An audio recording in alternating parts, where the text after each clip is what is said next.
Welcome to this afternoon's session. I'm Sam Fuller, I'm the Customer Success Director at Content Guru, and I'm going to talk a little bit around who we are in a second. But I've got 20 years experience running and leading contact centres in the insurance, finance and utility sector. So today, hopefully I'm going to bring a little bit of technology solution with what does that actually mean, what does it actually enable customers to do. So the agenda-wise, we've got five particular areas. This is where the presentations move on. We're not moving. Bear us in mind a second. So we've got 5 areas that I'm going to talk through today anyway. The first one is going to be actually about what is intelligent automation. So I'm going to talk a little bit, as I say, around what it is, actually what does it enable customers to do. Second area I'm then going to move on to, thank you. Second area that I'm going to move on to is around the front end and back end automation. So this is really looking at it from a customer experience perspective, and then actually how organisations use that technology to really enable a great customer and user experience. Then we'll move on to talking about actually kind of integrating artificial intelligence. How do you do that? What's the best practice? What's the learns, I guess, from working with customers? And then lastly, we will briefly touch on how do you select a long-term partner in innovation. And of course, there will be an opportunity for questions as well. So very briefly, who is Content Guru? Content Guru is a cloud native first organisation. We set up in 2005 by Sean and Martin Taylor, our 2 co-founders, and it was all about how do we create cloud solutions that are really compelling and enable customers to have all the different channels and all the contacts they want. We are part of the wider Redwood Technologies group, but it's great that we were, in 2005, probably ahead of the game, talking about cloud before it was even known as a term or a solution. You'll know this for those that are in the contact centre world, the Contact Centre as a Service by Gartner's Magic Quadrant. We're super proud to be in the Challenger Quadrant. We continue to grow worldwide, which is fantastic, but it's great that we're in there absolutely competing with other providers. What for me is more exciting is when you start to dive into the Magic Quadrant and Gartner, you'll see that underneath they also rate all the vendors based on how they are around that kind of highest volume or scalability. We're really pleased to be at the top of this. It absolutely is one of the critical areas for us. That's why we have lots of mission critical organisations, from kind of police forces to critical mission infrastructure as well. That's absolutely why we're placed where we are there. I'm not going to go through all the awards, but if you want to come and see us, we're literally just there at the stand. If you'd like to come and talk to me or one of the team, then please, we'd love to talk to you. We'll be here tomorrow as well. And the last piece on what is Storm, there are a few things that are worth touching on. I'll be talking today not necessarily about the scalability, which I've touched on already, but intelligent automation, how the functionality that we provide really enables some of this customer experience and user experience. We'll touch on, as I mentioned, integration, and then lastly, the most important thing is clearly having a solution that's got the right availability. There's no good you investing your time and money into a solution that ultimately is not there when you and your customers need it. So we're really, really proud of that. So let's dive then into what is intelligent automation. Well, clearly, for most people to know, it is about machine learning. It's about taking data and that continual cycle of data analysis and making decisions. Now, you'll see here that data is underlined, and ultimately, data is about how you harness and really make intelligent automation work. Organisations have so much data, and in my 20 years working in contact centres, I can think of lots of times where you think, we've got all this data, what do we do with it? That's absolutely how intelligent automations can be leveraged. How do you take all the data you know about a customer, their history, and anticipate those future needs and leverage that to deliver a great customer experience? So when we think about the different 4 user cases of intelligent automation, the first one is going to be automated self-serve. You'll have all used this as customers, as consumers. You'll have had some amazing experiences, I hope. And you'll have also had some experiences that you probably walk away from thinking that was far from great. Now, I think one of the challenges here is, again, we come back to that point around data. This isn't just about, I want to see my balance, I want to pay a card or something like that. It's much more than that now. It's about how do you actually bring together, by anticipating needs, a self-service journey that not only deals with what you're calling about or what you're interacting about today, but also anticipates future needs. For example, if I call today about a particular subject, and usually I call in another week's time, let's anticipate that and say, well, actually, normally you call about your bill in a week, so once we've done this self-serve for you today, let's surface that anticipated need so you haven't got to ring back and drive up the cost to serve. And that's all about a well-rounded customer experience. The second one is proactive communication. For those that know Institute of Customer Service, really great organisation. They do their survey twice a year, about 45,000 respondents. And in July's service, I was delighted to see that proactive communication was in there and cited now as one of the expected customer experiences. We've moved away from it's nice to have to actually customers just expect it. And the reason why they expect you to be proactive is because as organisations, we gather so much data on customers, whether that's about the sites you look at, whether it's your online account, whether it's your spending or whatever those habits and behaviours are, they're in there as a data point.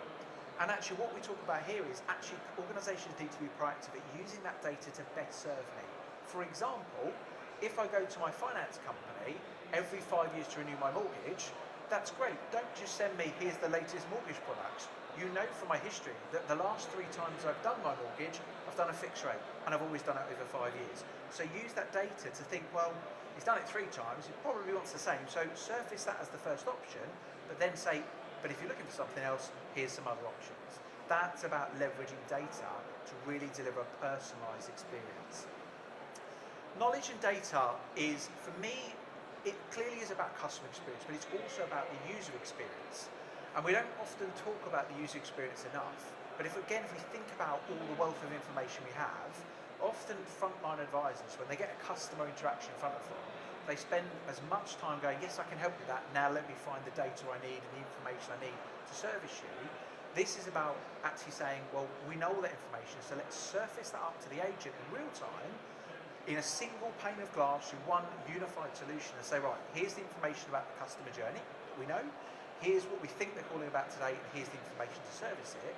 And as a frontline agent, I can invest my time in the customer experience rather than data gathering. That's what that piece is about. And the last one here around quality and compliance. Now, automation and AI has absolutely moved on leaps and bounds in the last few years. And if I again think of my time in contact centres, with team leaders and supervisors assessing calls, with things like even having dedicated quality teams, you're probably only still hitting about 0.5% of calls. But we're making so many decisions based on that. We're making decisions based on the customer experience, someone's individual performance, perhaps even their career progression, a real fraction of actually the interaction they're doing. What we're seeing this technology being leveraged for now is to widen that scope.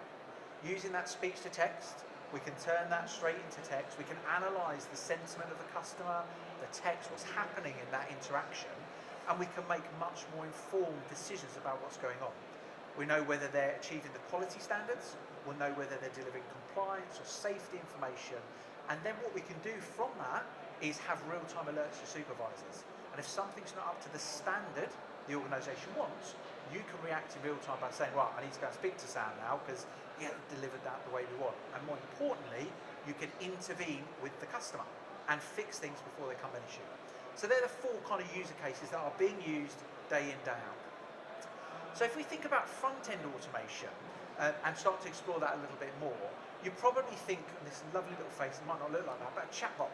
That's kind of what a lot of consumers and customers think of when we talk about front-end automation.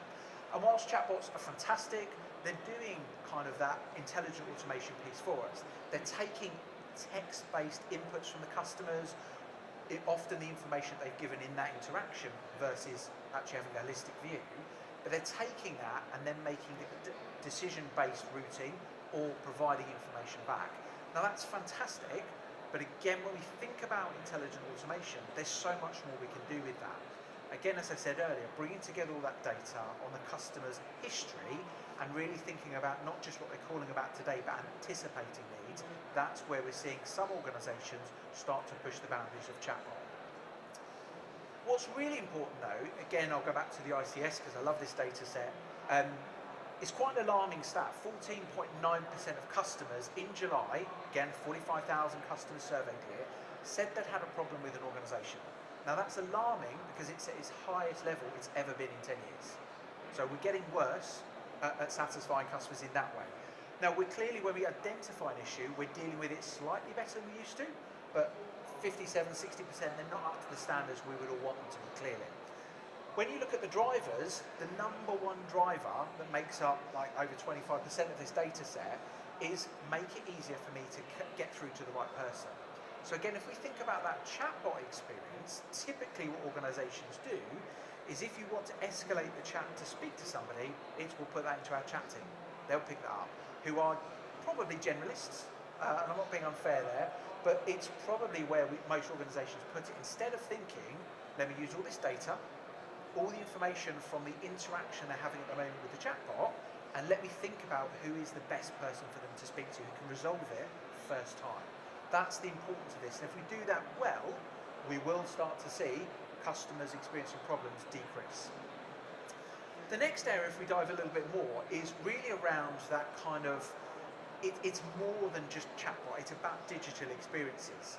And I think what we're starting to see organizations do is to really embrace this intelligent automation and think, let me design it once versus the patchwork quilt approach of let me get a chatbot, a web chat, let me get this solution, that. Let me design something once. And if I design my journey and my intelligent automation once, I can use it across every single channel. What that means is I now have a really consistent experience. And when I need to make a change, I change it once. I change it here, and it means if you go on chatbot, if you go on the web, if you go on the internet, everything's updated with the same data set. That's what we're starting to see more and more organizations do, and clearly that means you are more agile as a result of that. Now, what we all also know is when we think about that front end, customers want that 24/7, 365, and I think we've all been striving to do that, certainly my world in contact centres, with people.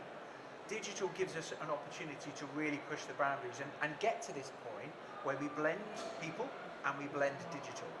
What's interesting as well about the last year is 2021 is the first time, if you take the first 6 months, where digital interactions outstripped voice.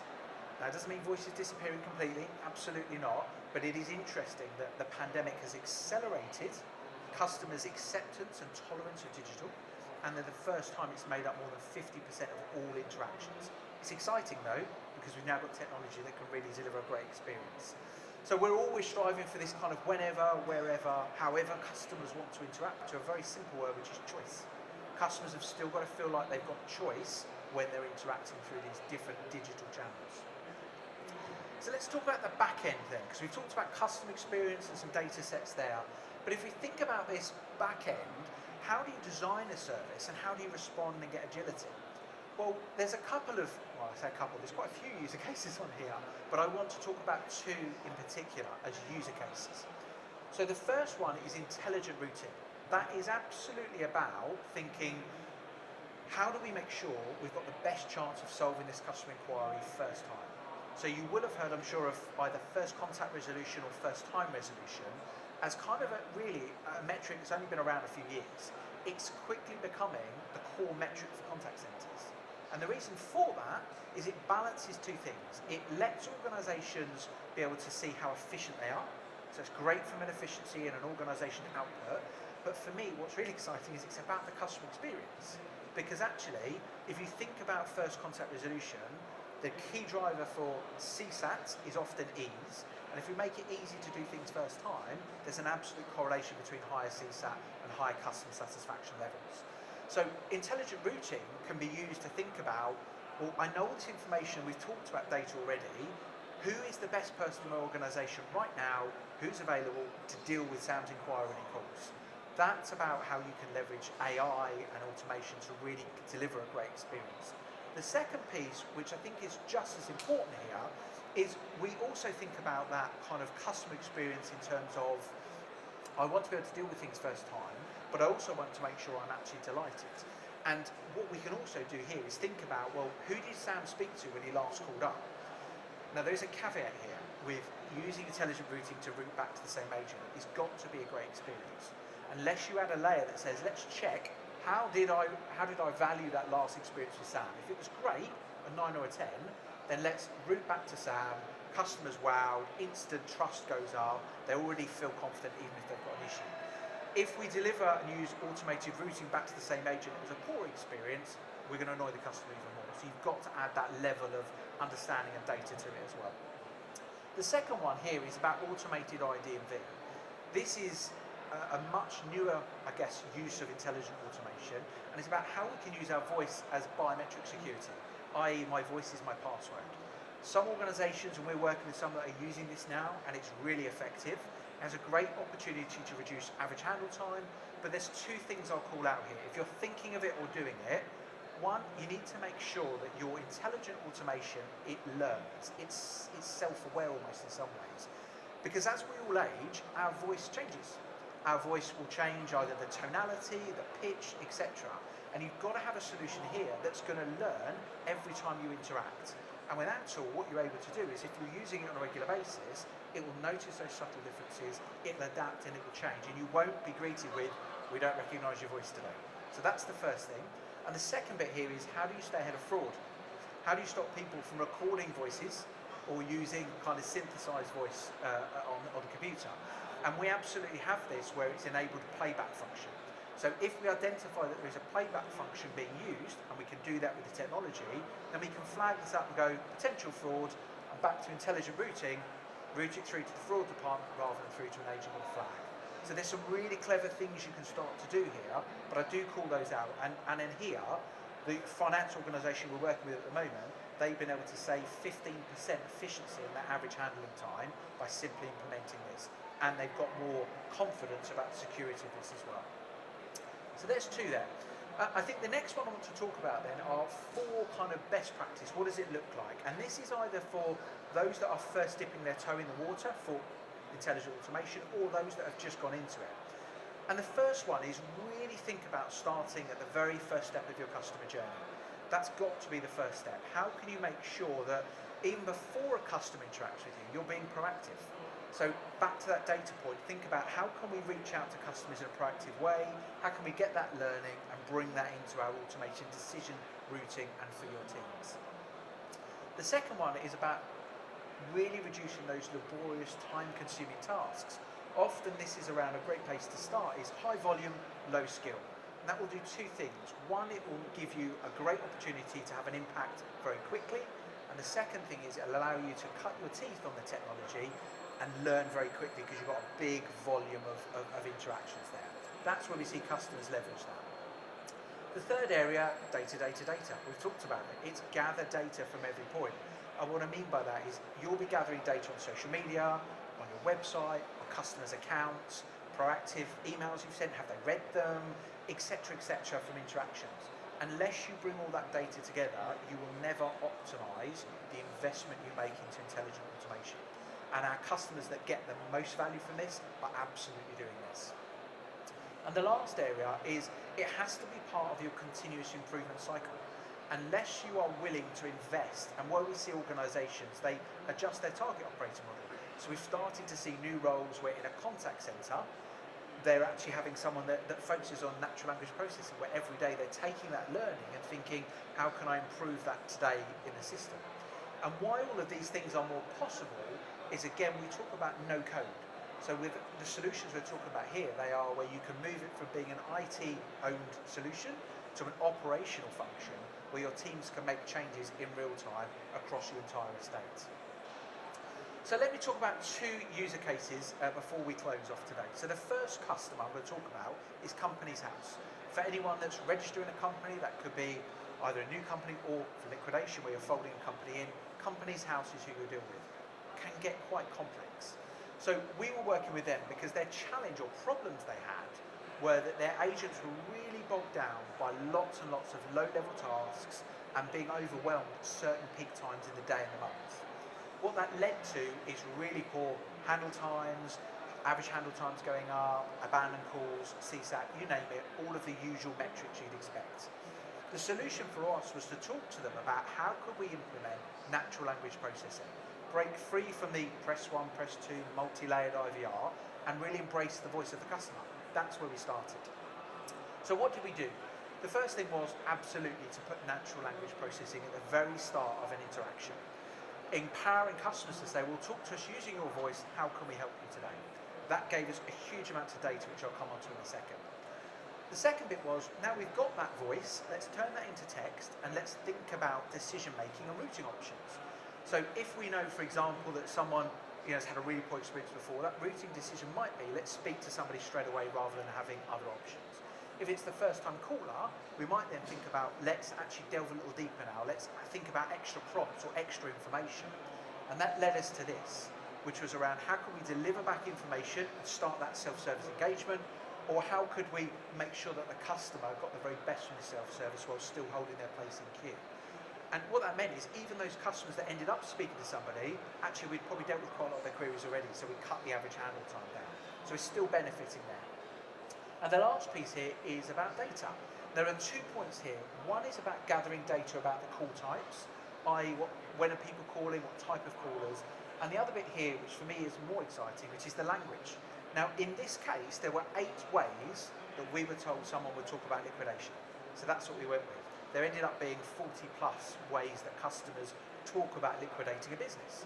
That's really valuable because it's valuable in 2 ways. One, you can really think about, there's loads of different ways customers want to engage with us now about that. Let's add that to our kind of information. And the second one is, if we think about proactive communication I talked about earlier, that's always about anticipating need. Well, if we're not using the right language, or language in sectors is evolving faster than we know, then we're behind on the curve. So this now gives them a voice of the customer that's always listening, it's always adapting and always saying, this is now how customers talk about this subject, which means their proactive communication is learning all the time as well. Really exciting, some great stuff that we're still doing with it. The second one is UK Power Networks. Now this is a distribution network company. They deliver electricity from where it's generated to people's homes and businesses. 8.3 million homes and businesses in London, the east and the south. So really big mission critical organisation.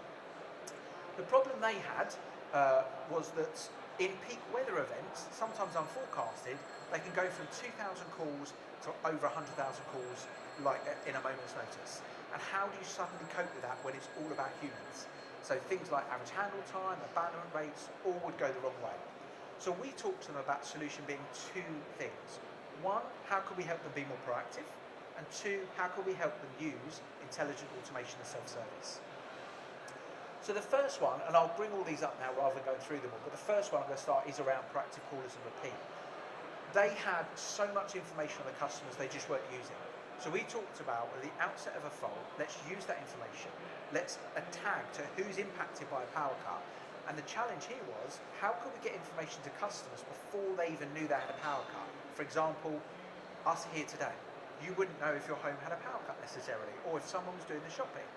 We wanted to be able to deliver information to help customers make better, more informed decisions. And that's what we did, integrating into their fault management system, collating that within seconds of power going off, who's impacted, who are they, let's reach out to them via the channel of their choice and tell them, we know what's happening, here's the information, you don't need to call us. That had an impact of reducing their calls by 50%. It's absolutely huge overnight, brilliant. Once we gave ourselves a little breathing space, we then talked about intelligent automation. And what we did with intelligent automation was, again, using the same premise of information about the customer, where they're calling from, their CLI, their information, and even down to type of segment. Are they a business? Are they a domestic customer? Are they a vulnerable customer?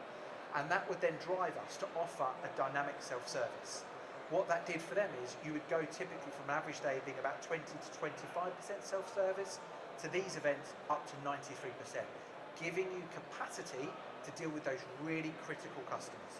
So we're really excited, and you can see the outputs here of 93 plus CSAT and under 4 seconds now in the year of average time to answer, even with those peak events, is absolutely transforming the business, which is wonderful.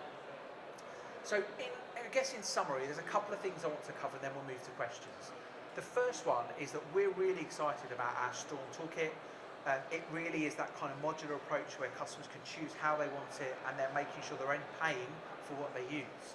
And I think what's really exciting here is that, as I mentioned earlier, 50% of transactions being digital now, we know customers want to embrace this technology.